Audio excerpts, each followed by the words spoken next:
Welcome back to eCreativeAid.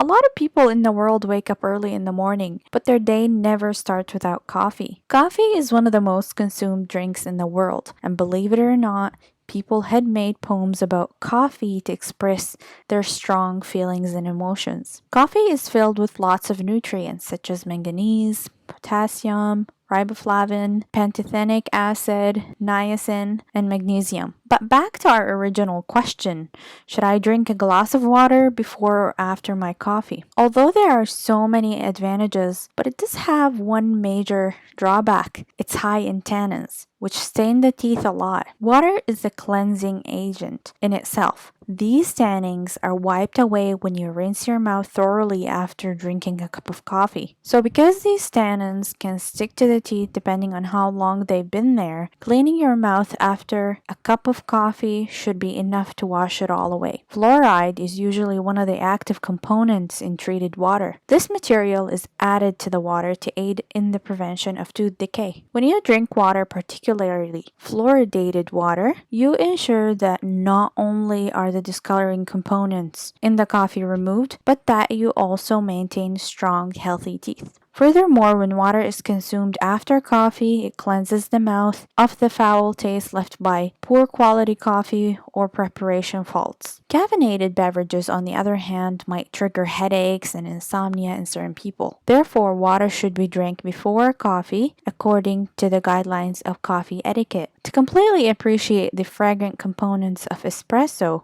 and coffee in general, water is required to wash the palate, especially if drinking coffee after eating. And here's a question for you. Do you drink coffee every day? And this is it. Thank you for watching. And if you liked the video, don't forget to give it a thumbs up and subscribe for more videos.